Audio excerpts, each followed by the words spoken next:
Today for Devotions with Daniella, we are reading from the first book of Daniella about growing up in the Children of God religious cult and then going into the cult of the U.S. Army.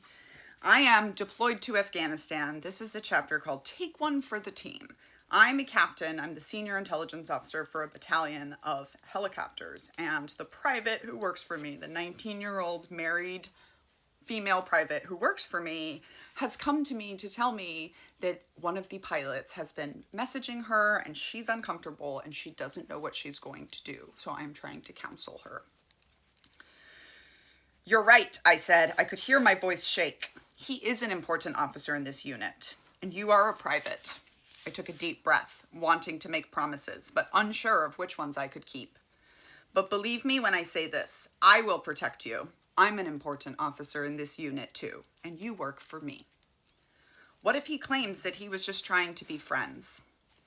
I knew she was worried she'd be the one accused of stirring the pot. I hoped General Order 1, the rule which governed our behavior, and outlawed sex. The rule which I hated so much because it put all of the women under such intense scrutiny and abuse. I hoped it would protect her. Private First Class Parker and Chief Warrant Officer 3, Albright, are not allowed to be friends. The same way that you and I are not allowed to be friends. Hank can be friends with me, but not with you. It's not allowed. So it's not a defense available to him, especially on a deployment. I emphasized the word allowed to create no room for any misunderstanding. I was on her side, and so were the Army regulations. Gazing directly into my eyes with what seemed like increased confidence, Parker said, "Ma'am, I want to file an official complaint." "Okay," I said, proud of her, while mentally gearing myself up for the fight ahead, reviewing the order I'd been trained to handle this in. "I'm going to go and talk to Mr. Albright. Then I'm going to talk to the command. You go home and get some sleep." She was on a night shift. "I'll keep this phone to address the situation." That's where the text messages were. "It'll be at my desk, which always has someone manning it, and you can pick it up there tonight when you show up for shift." I got up to leave, and she rose to her feet as protocol dictated. And then I asked the question the entire chain of command would ask of me. "Andrea, tell me this before I confront him. Did he ever touch you?" "No," she said without hesitation. "Okay, thank you. Relax and don't worry. I've got this."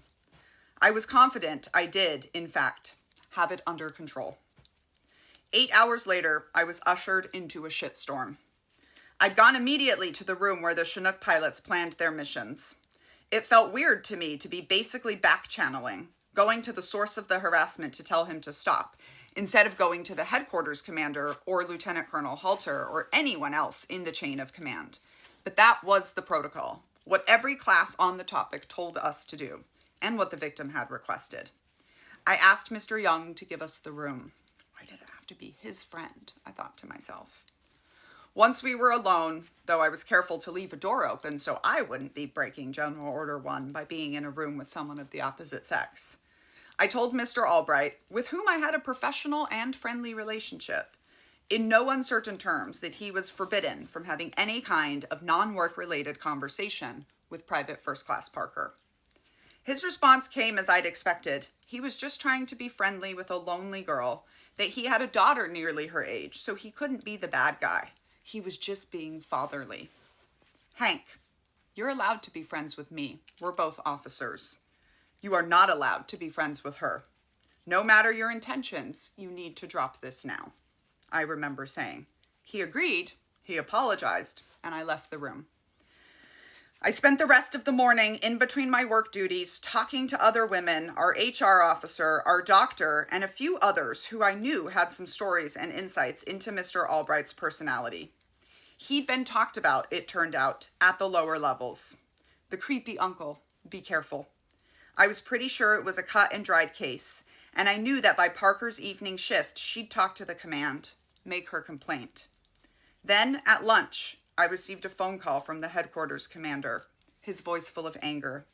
"You need to get to my office now, Daniella." In his office, face to face with an angry company commander and first sergeant, I had learned that Parker had indeed filed a complaint. Mr. Albright was mentioned, and so was I.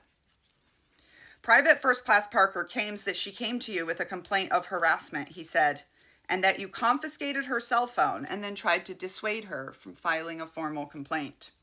She also said that you said Hank Albright is an important pilot in this unit. He is your friend, and most likely nothing will happen to him because the military is not good at protecting women.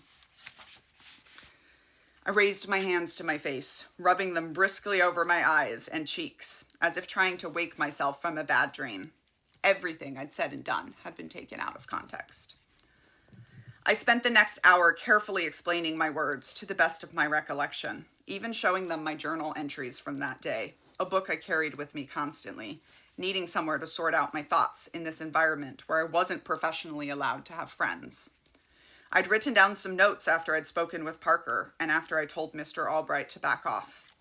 When I went to look for the cell phone to show him the text messages that I'd left secured in our intelligence office, manned 24/7, it was missing. Daniella, he said, a nod to our shared rank, even though he was my commander, as he rubbed his giant hands over his face in much the same way I had done. Why didn't you have a witness in the room? Don't you know better than to go behind a closed door with a soldier alone? As I looked at him, he suddenly appeared very different to me than ever before. His jaw squared off and his Ohio State linebacker physique loomed over me. Hard. I could see that, this time, he wasn't going to try to see it from my side at all. I sighed in resignation when a scared young girl I've promised to protect came to me and asked to speak alone, especially when no other women were even on shift. It never crossed my mind that I needed a witness for myself. Looking down at the floor, I said, I guess I fucked up. Yes, you did. You need to be very careful now. This is probably not going to break in your favor. Pulling himself to his feet and reinforcing his position as my commander, he said, you're dismissed. War marched on, and we continued to balance working and leading in a dangerous and draining tactical environment. The investigation marched on, too. More and more women came forward to accuse Mr. Albright of inappropriate actions, including the wife of our first sergeant and an Air Force woman on our weather team, and a case progressed against him. Tom was caught in the middle, neither defending Mr. Albright nor completely breaking contact with a man who'd been his friend for years, who'd some have begun to worry might hurt himself. As far as our developing relationship went, we did our best to keep a wall between the investigation and what we discussed as we got to know each other. I knew this.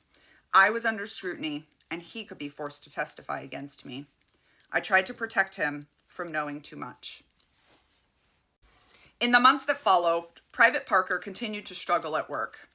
As her boss and the only woman anywhere near her in the chain of command, I wished I could have been able to do more to help her cope, especially with my background. But I knew I couldn't talk to her without a room full of witnesses. To say things were awkward between us would be an understatement. I felt frustrated that she had misrepresented our conversation to the chain of command, and I spent much of my time that spring thinking about what had gone wrong.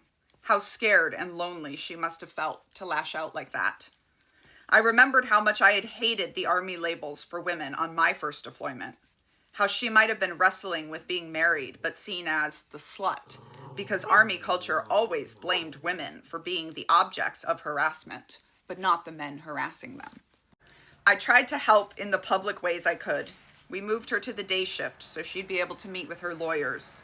And my senior sergeants, her direct supervisors, attempted to discern and manage her comfort level at work, reporting daily to me. Lieutenant Colonel Scott Halter would take the time to personally check on her every single day to see how she was coping and ensure she felt supported by her command at every level. Still, there was no appetite from the command to ask why these things happened so often in our units, in our vocation that was supposed to be about things like honor and integrity. You can get signed copies of Uncultured here or listen to me read it to you anywhere you get your audiobooks.